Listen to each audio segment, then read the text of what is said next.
All of us reach a point in time where we are depleted and need to somehow find a way to reignite the fire within. But how do we spark that flame? Welcome to Reignite Resilience, where we will venture into the heart of the human spirit. We'll discuss the art of reigniting our passion and strategies to stoke our enthusiasm. And now, here are your hosts, Natalie Davis and Pamela Cass.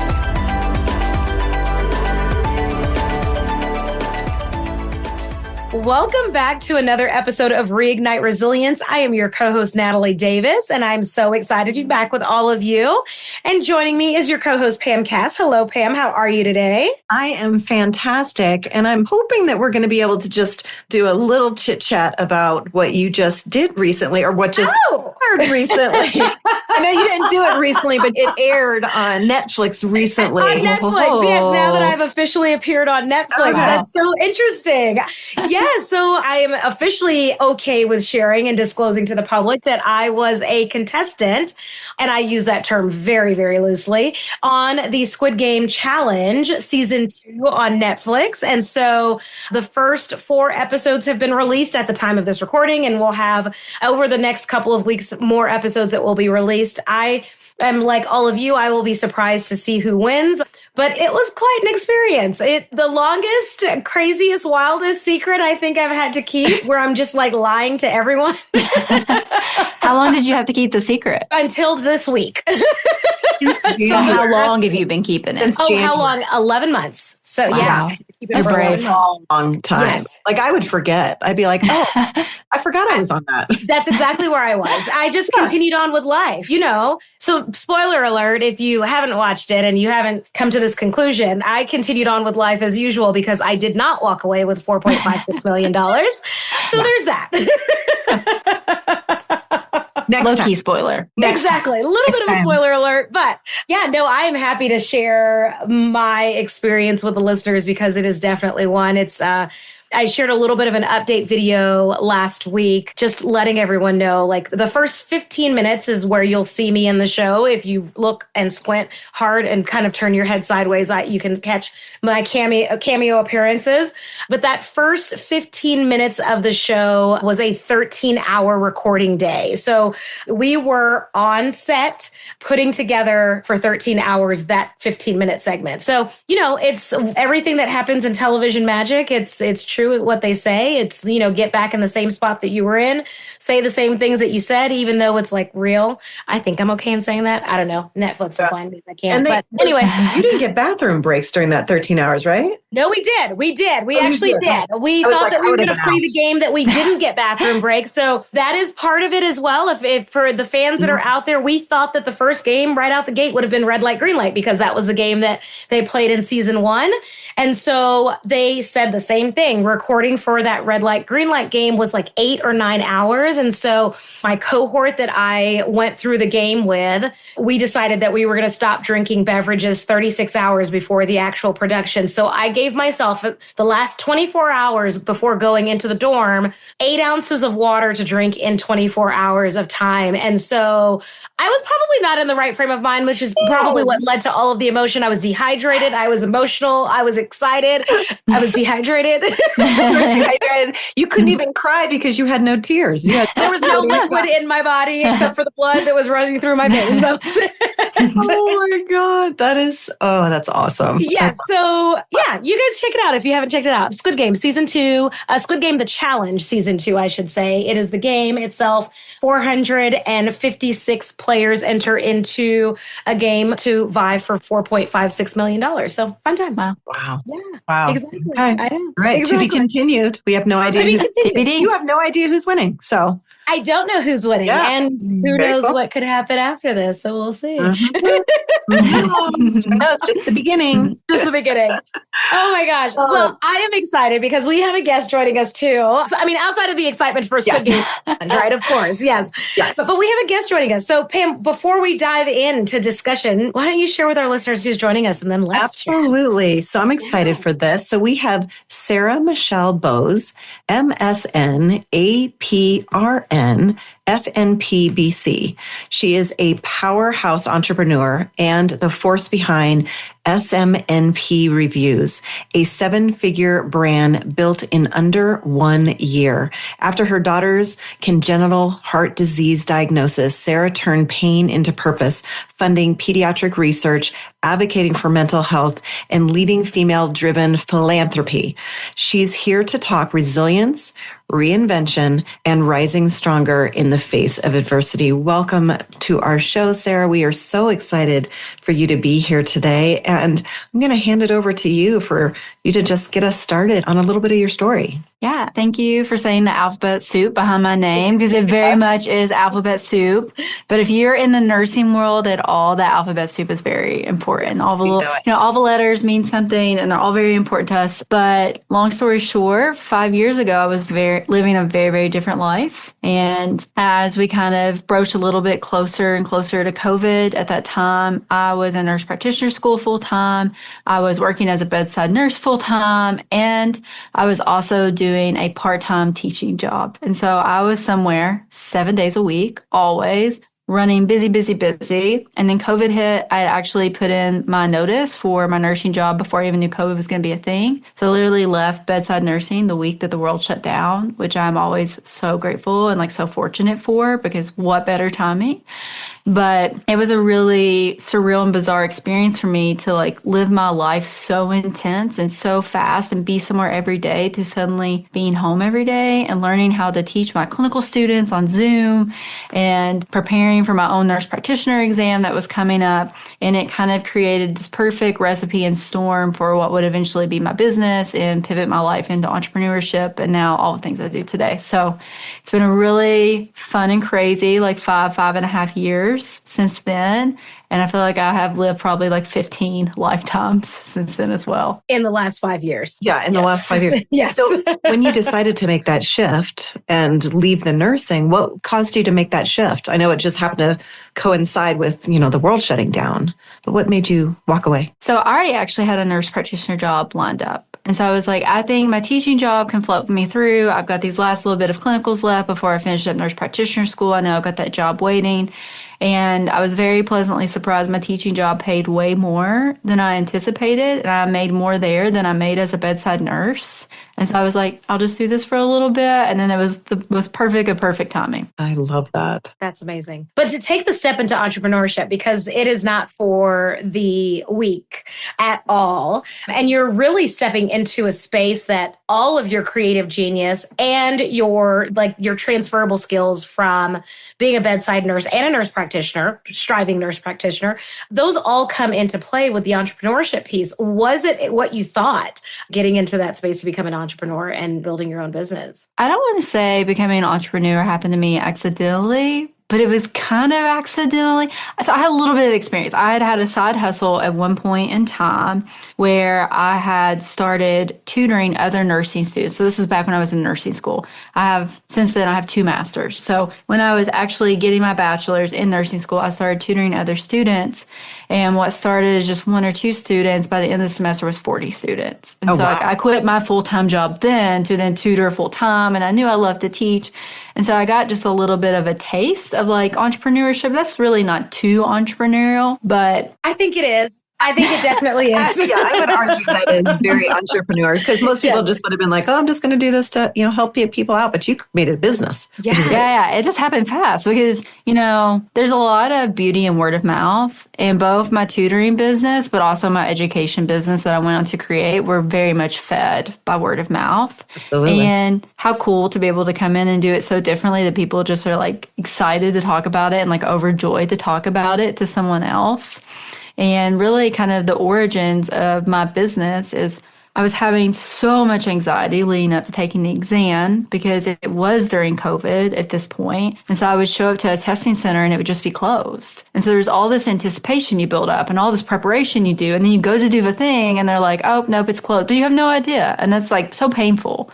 And that ultimately ended up happening to me 4 to 5 times, to the point that like one time I had my exam rescheduled to a testing center in Dubai. Like there was a glitch in the system. Yes, that face you just made was also my face. Yes. I was like, what do you mean Dubai? I was like, where is Dubai? I was like pulling up a globe. Like it was, nowhere near where you need to be to take the exam. No. I'm in Kentucky. I'm nowhere near Dubai. And I'm definitely not anywhere near Dubai during COVID when I'm not getting on a plane anyways. Absolutely. But ultimately, I went on to finally take the exam. And it was this crazy experience in and of itself because I was like, oh my God, I spent all this time and all this money and all this stress and anxiety to prepare for this thing.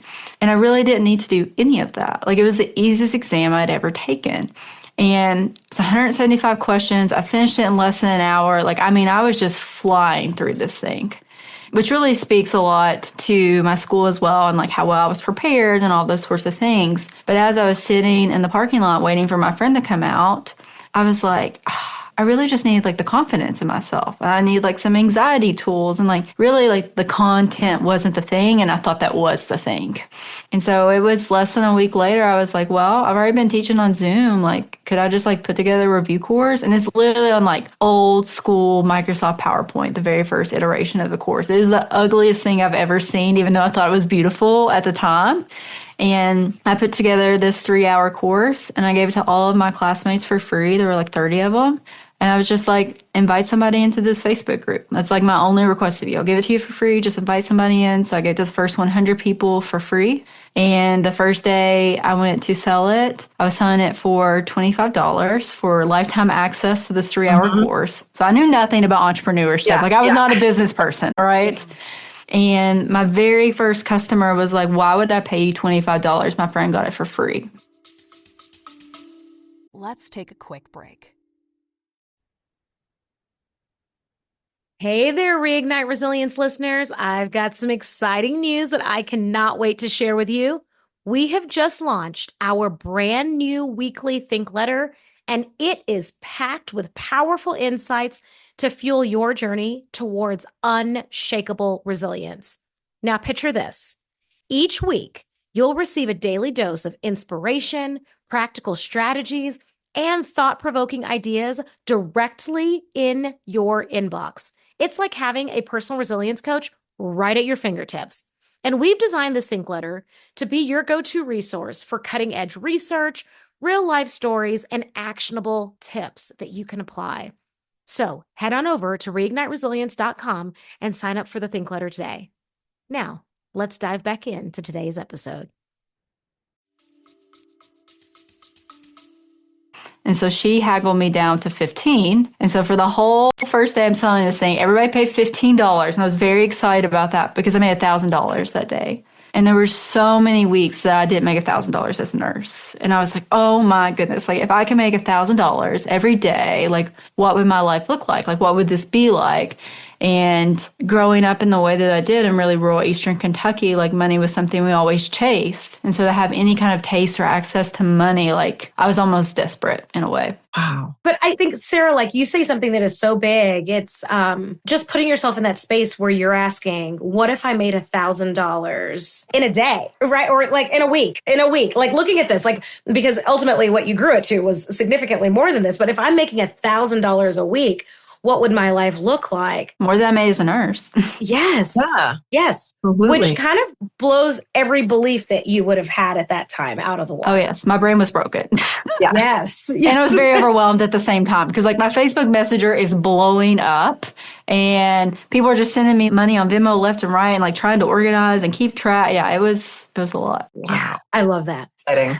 What did you do to give yourself the tools and knowledge to actually build a business? What did that journey look like? So in the beginning, it was just me and only me and my very wonderful and incredible husband who was like, oh my God, like you're sitting on a golden egg. Let me get everything out of the way humanly possible. Like he saw the vision, he saw the dream. And I was very much like, this could end tomorrow. And this is probably going to end tomorrow. And like, this is a fluke thing. And like, there's no way this continues to grow. But in that first month, we hit 20,000, which was insane. And then in month 2, we were at 50,000 total. And I'm like, oh my God, like I just surpassed what I used to make as a nurse in a year. And it's been 2 months. What's going on?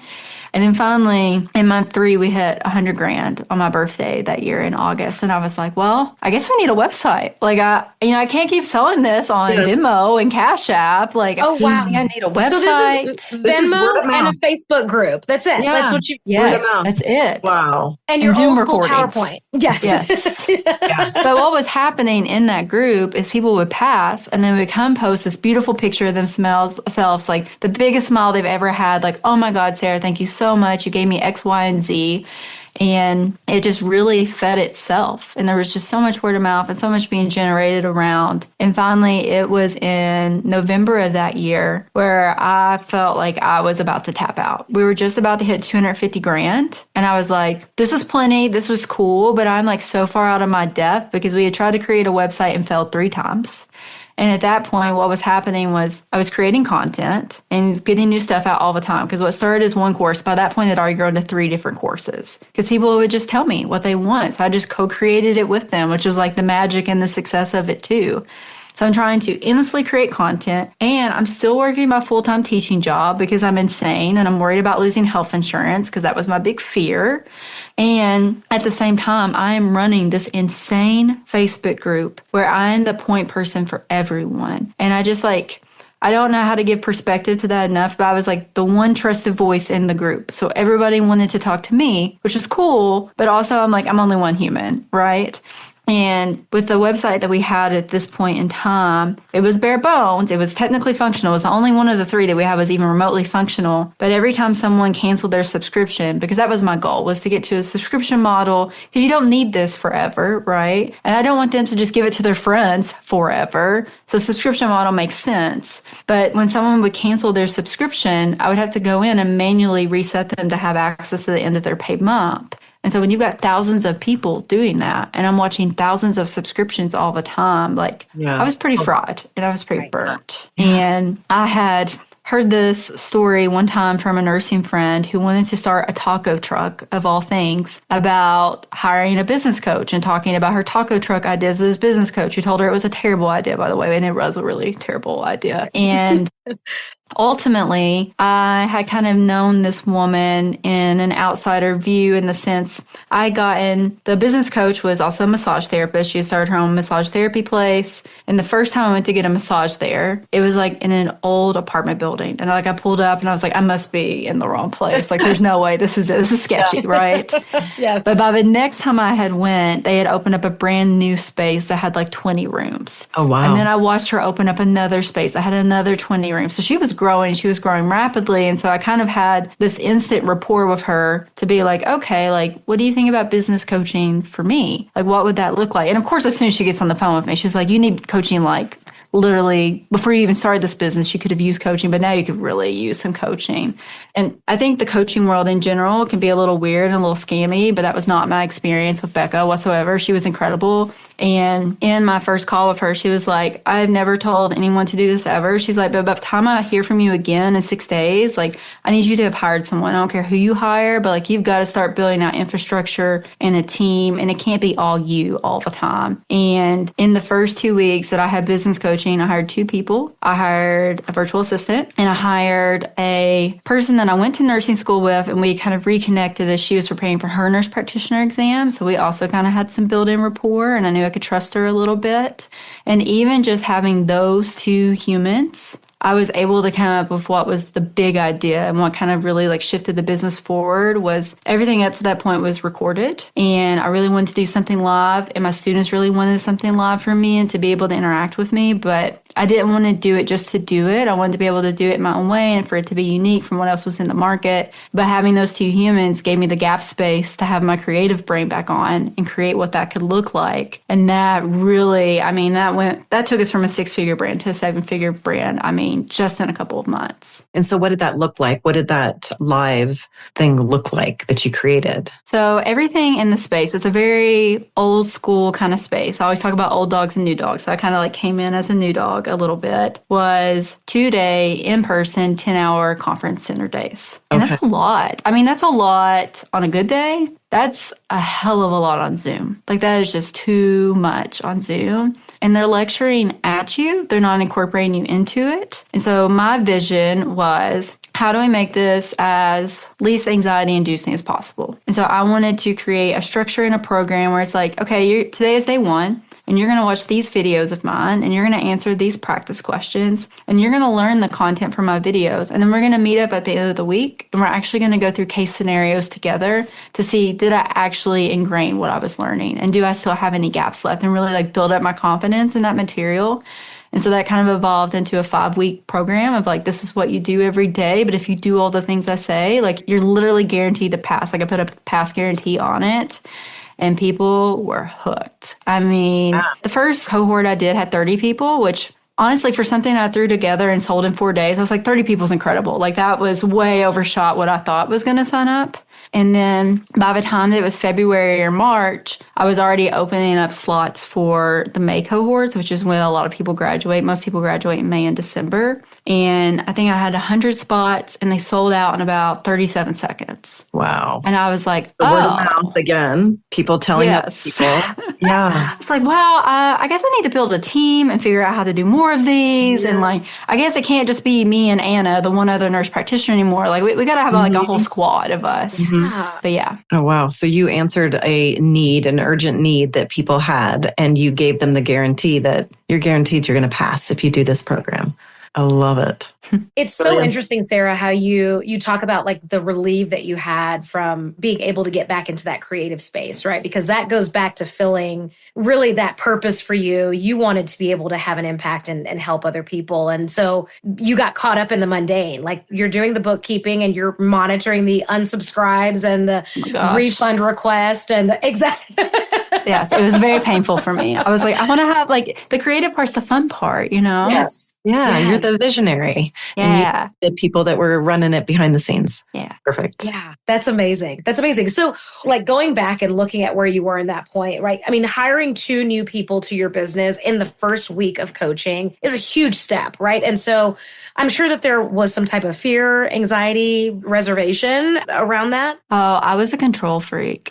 That was part of why it worked so well with Anna, because like she already knew me. Yeah. But with my virtual assistant, I mean, literally, God bless that sweet girl. It first started where I was like 10 hours a week. I was like, I just need someone 10 hours a week. And then she worked 10 hours that first week. And I was like, what about 40? Like, could you work 40? Because that sounds wonderful. Like, does that sound good to you? Yeah. But those first couple of people were really hard for me. I will say that Anna ended up staying with me until I sold my business. And she kind of almost like serves in the role I was in previously now that I've exited the business entirely. So, I mean, that speaks to her and like how dedicated she's been and like how instrumental she was in building the business. So I really I looked out with her, but it was really scary for me to bring people in because the other layer of that is like, once you get a couple of people and you start to feel like a real business, because for a long time I was like, this is a side hustle thing, right? And I was like, okay, I guess we hit 1 million. I guess we're a real business now. Like, this is cool. But then you got to think like people are depending on you and like people want health insurance and now you've got like new problems to figure out. They always say, next level, next devil. But it very much was that. And it was intimidating for me for a bit to have people depending on me. A lot of the people I brought in initially were people that already knew me. I mean, I literally had my siblings working for me at one point just because I was like, I wanted to feel cozy and, it's easier to communicate with people that already know me. But it was really just like mass control. Yes, exactly. Because they already know you. So they expect nothing less. They're like, oh, no, Sarah's going to let you know exactly what needs to happen. Yes. Yeah. I can own that about myself. Yes. But I think the little details really matter. Yeah. And I think that they really added up for some people and some of our students. So absolutely. That was great. Yeah. From building the business. So you've taken us through this spot of like building this up to a 7-figure business, right? Once you've hired on staff. And so then what is the exit? What did that season look like for you? Oh man. I've thought about this a lot because I was like, what really was like the turning point of like, oh, I should sell? And I definitely think for me, and I'm working on a memoir right now, so I'm like really evaluating this whole process. Love it. But we were breaking everything we touched software-wise. And so that was one problem in and of itself. Like no third-party platform could really serve all the needs of my learners. And I had decided that, the one lingering thing that we didn't have was a question bank. And, when people were doing my Love Study Group program, for example, I would be like, go do these practice questions at this other source. And so I really wanted to rein that in and be a one-stop shop, because who wants to go to multiple places if they don't have to? It's bad business all the way around. And everybody wanted to be really accessible and on the go. So I was like, it's got to be an app. Like, we got to start with an app. And in my head, I was like, how complicated could it be to build a question bank app? Like, they're already out there. I feel like that's pretty mundane, run-of-the-mill. It is not run-of-the-mill whatsoever. And I was so far out of my depth. And we eventually got to a point where the app we created, it was like every time they fixed something else broke. And I just couldn't wrap my head around that experience. So I ended up taking it to a different development team. And they're like, oh yeah, that happens when they build it on junk code. And he said the whole app is junk code. And we would have to start over entirely. Oh, wow. And this was a 6-figure investment. It was the biggest investment I had made in my business to date. And to realize it was all junk code, just from literally my own naivety and my own, almost blissful ignorance in some ways. And so I was like, man, if I'm going to keep moving forward, I almost need a strategic partner. I need someone that's kind of got this figured out a bit. I'm kind of siloed over here on this island, and obviously no one else in the MP space is going to speak to me about how to grow my business past their business. That doesn't make sense. Not at all. Yep. And I had met another business mentor at the time who was also incredible. She actually built a unicorn, which is just wild to think about. And she said, if you're looking at strategic partners, and you're looking possibly at selling as well. And she's like, you might want to consider what would it look like to sell? She said, however, I don't think your business is in a position to sell. And it might not even be in a position for a strategic partner, because it has key woman syndrome, and your name and your face is everywhere. And you're the sole human, which in the MP space and in the test prep space is actually pretty common, because people like that feeling like a connection with a human, right? And so me and my husband decided together that we were just going to contact, he labeled himself as a growth strategist, but he was really more so like a broker, and just be like, hey, what do you think the value of our business is with my name and my face still on it? And he was like, well, selling a business, it's like selling real estate. And so it's worth what someone's willing to pay. And so the only way to know what it's worth is to go out into the market and see around. Mm-hmm. Yeah. And the first day that we met him, we were already kind of on this path and thinking about this and whether we were going to do a rebrand, what the future looked like. We were getting to a point where we were really dreaming about the 5-year future, the 10-year future, et cetera. The very first day we met with that broker, I also found out I was pregnant, which was not unexpected. I was we're at a good point in our lives. We're millionaires. We have a successful business. We have the home that we always dreamed of. We have a farm out here in Kentucky, which we thought we would have when we were 70, not in our 30s. Mm-hmm. And I always make that point that we had ultimately decided that we might even pursue selling or seeing what that looked like before we knew about Meadow, because it would be very demeaning and demoralizing to me as an entrepreneur and a human for people to be she sold because she was pregnant. And I was like, oh, no, babe. Yeah. And actually, when we went out to tease in the market, I found a company that I loved and adored and had this really incredible experience with. The first time we met them, half their executive team was women. And that's a really big deal in this kind of space. And ultimately, their first offer was nowhere close to what me and my husband had decided. We actually decided what our number was before we ever went to the teaser process, just in case, we got excited about somebody. And so we left them behind and said, see you later. Maybe we can talk later this year, but I'm just going to keep growing and building and doing the thing that I'm already doing. And it's probably a month and a half after we said goodbye, they came back with our magic number. Okay. And I was like, oh, we're selling. Okay. All right, let's do it. And for context, my daughter was born in August and we sold in June of 2022. Okay. Wow. Yeah, it was boom, boom. Good for you. That's a quick turnaround. I mean, that's from let's just test it out. Let's just see. Mm-hmm. Uh-huh. Yeah. So okay, strategic partners, there's a lot of fit. There's culture fit. Yes. They're based out in California, so they're very progressive. It's pretty cool.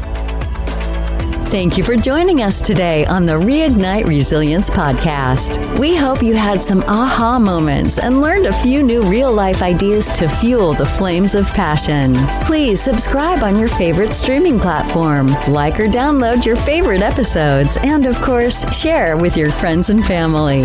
We look forward to seeing you again next time on Reignite Resilience.